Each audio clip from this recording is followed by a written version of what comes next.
les amis, c'est moi Sophia, j'espère que vous allez bien. Je suis très heureuse aujourd'hui de vous présenter une toute nouvelle vidéo. On va commencer tout de suite car je vous présente mes dernières lectures. Go! Je vous présente ce premier livre de Nathalie David-Vieille qui s'appelle Bon à rien et qui parle de l'univers stressant de l'école et de la réussite.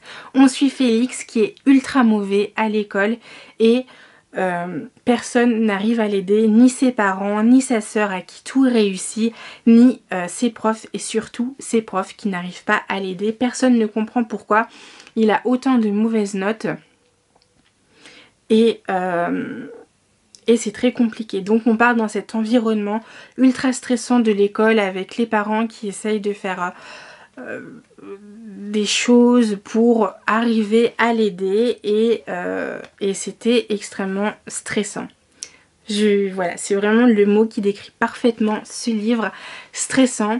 Je me suis reconnue dans l'histoire de Félix et par extension de sa mère Charlotte parce que elle aussi, elle était mauvaise élève et elle pense tout le long du livre que elle aussi, elle a repassé ce caractère à son fils et ça l'angoisse beaucoup.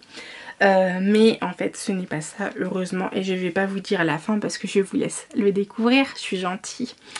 Moi j'ai beaucoup aimé, ça m'a remis dans mes années collège-lycée où j'étais ni bonne ni mauvaise élève mais où c'était quand même assez stressant et que parfois quand j'avais du mal à comprendre surtout les maths, j'avoue que je me suis beaucoup reconnue en ce livre donc c'était une très bonne lecture mais quand même faut s'accrocher parce que c'est vraiment ultra angoissant en fait et peut-être quand on est dedans on se rend pas vraiment compte que c'est vraiment ultra angoissant mais là de les lire quelques années après la fin de sa scolarité j'avoue que ouais c'était un peu chaud mais c'est une bonne lecture, je vous le recommande chaudement. Ensuite j'ai lu les tomes 2 et 3 de Food Wars, voilà. Donc on suit toujours Soma, le personnage principal qui fait son entrée donc à l'académie culinaire du Japon et qui commence déjà à faire le bazar en faisant des duels de chefs à foison et surtout dans ce second tome où il va défier une personne pour garder un club, voilà, de cuisine. Et dans ce troisième tome, on part à la découverte d'un camp qui est censé à l'apparence sympathique, mais au final ça va être une une semaine d'évaluation déguisée en camp sympathique. Voilà. Donc inutile de vous dire que j'ai beaucoup aimé ces deux tomes. J'ai hâte de lire le tome 4 et 5 qui me reste à lire de cette collection, de voir la fin de la série. Parce que la saison 5 sort bientôt, dans 3 jours exactement, donc je suis vraiment très fan. Et ce que j'aime le plus, encore une fois, ce sont les dessins, même si j'ai l'impression que Soma ne ressemble pas vraiment au Soma de l'animé. Et ce que j'adore le plus dans ce manga, c'est les recettes qu'il y a en fin de les recettes quoi. Voilà, on peut en avoir une, hop. Ça m'a l'air tout à fait sympathique et ça me met l'eau à la bouche à chaque fois. Le petit plus aussi dans ce manga, c'est que en fin de livre, il y a des petites nouvelles comme ça que l'auteur a rajoutées. Et par exemple, à la fin de ce livre-là, il y a une nouvelle qui est totalement différente de l'univers Food Wars que je n'ai pas lu évidemment. Parce qu'il n'y avait pas de recette à la fin et ça ne parlait pas de Food Wars. Mais bon, comme c'est un livre, je le relirai plus tard, hein, évidemment.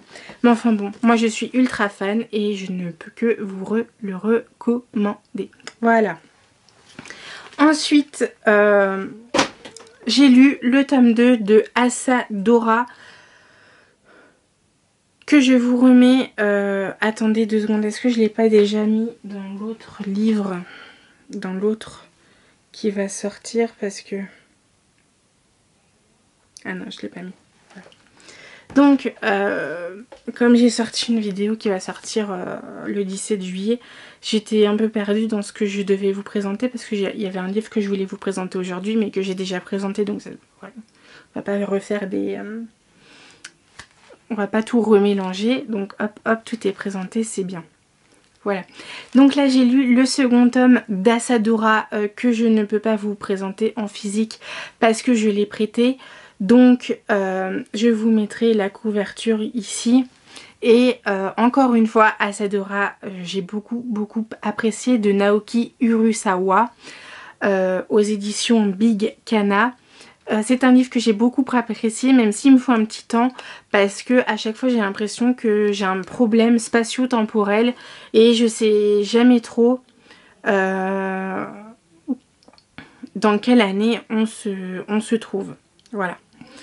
Parce que à la fin du tome 1, ça s'est fini d'une manière, et au tome 2, je pensais tout bêtement et naïvement que ça allait reprendre là où ça s'était fini, normal. Sauf que on se retrouve totalement ailleurs. Et on se rend compte à la fin au fil du tome 2 que la première scène du tome 2 a un lien avec finalement tout ce qui s'est passé dans le tome 1, évidemment. On voit aussi que Asadora a grandi parce qu'on passe de 1956 ou 59, je ne sais plus, à 1964, voilà, ou 60 quelque chose. Bref, et donc forcément elle a grandi, elle est devenue adulte, enfin adolescente, elle est au bac je crois. Et donc voilà, on a toute une épopée comme ça.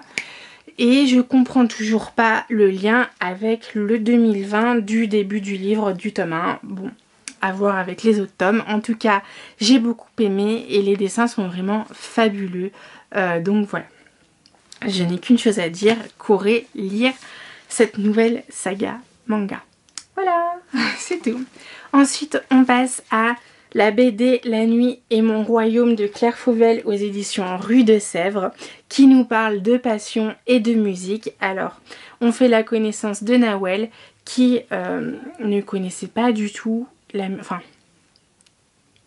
qui est tombée amoureuse de la musique avec les Beatles en rencontrant Alice, qui va devenir sa meilleure amie et qui va lui donner sa passion en fait de devenir musicienne.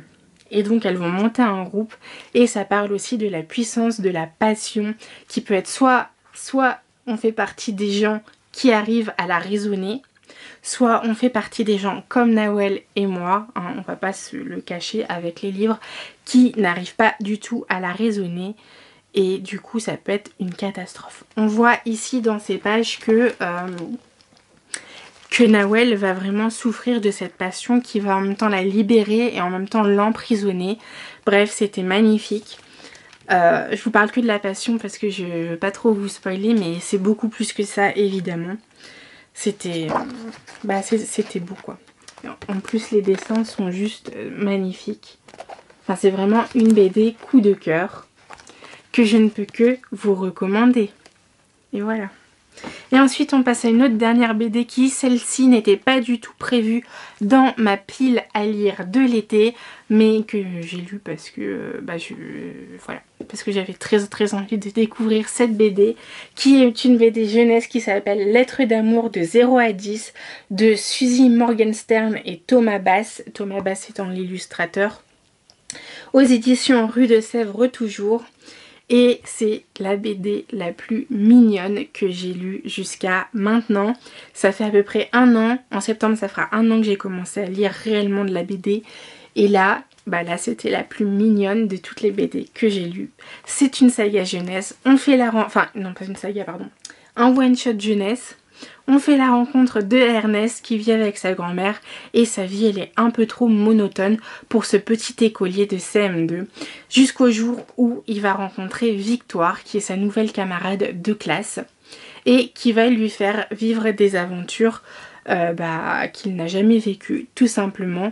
Ça commence en l'emmenant chez elle et qui voit que Victoire a une famille nombreuse. Et il se dit « Ah, mais ça existe !»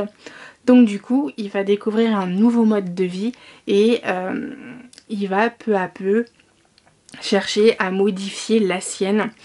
J'ai oublié de vous dire aussi, truc très important que je vous spoil pas, parce qu'on en apprend, c'est dit dans le résumé. non c'est pas dit dans le résumé mais dans les premières pages de toute façon. Ernest ne connaît pas ses parents et forcément en voyant Victoire qui a ses 2 parents et une famille nombreuse va chercher à découvrir les siens.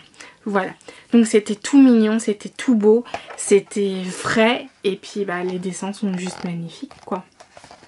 Je ne peux que vous la recommander. Voilà quoi, c'est tout. C'est tout ce que j'avais à dire dessus. C'était vraiment tous mes livres là que je vous présentais, c'était des coups de cœur. Je ne peux que vous les conseiller et c'est vraiment des belles histoires pour l'été, d'autant plus qu'avec Food Wars on va apprendre à cuisiner, donc bon, c'est hein, si on ne sait pas quoi trop faire de l'été, ma foi, on peut apprendre à cuisiner japonais, ça peut être sympathique. Voilà, bon, moi je suis totalement fan de cette série Food Wars. Par contre, ça m'embête un peu parce que comme je vous l'ai déjà dit dans mon autre vidéo, j'ai commencé à regarder l'animé et comme c'est des courtes épisodes de 20 minutes à peu près, 20-25 minutes, ça va vite. Et la saison 5, je me suis spoilée, c'est la dernière. Et la saison 5, c'est la 2e année de Soma à l'école culinaire. Et j'avoue que je vous en parle un peu comme ça, mais ça m'énerve parce que c'est censé être 3 ans. Je sais pas comment l'auteur va finir ça, j'espère qu'il va pas bâcler le travail parce que sinon ça me rendrait vraiment triste de voir que en un tome il va nous saboter toute l'année, enfin ces 3 années d'apprentissage culinaire. Voilà, rien qu'en sachant ça m'énerve un peu, mais bon, en soi ça reste quand même une cool série et je ne peux que vous la recommander également. Bref, voilà, j'en ai fini pour aujourd'hui. J'espère que cette vidéo vous aura plu. N'hésitez pas à la liker, à la commenter. Et on se retrouve sur les réseaux et le blog. Bisous!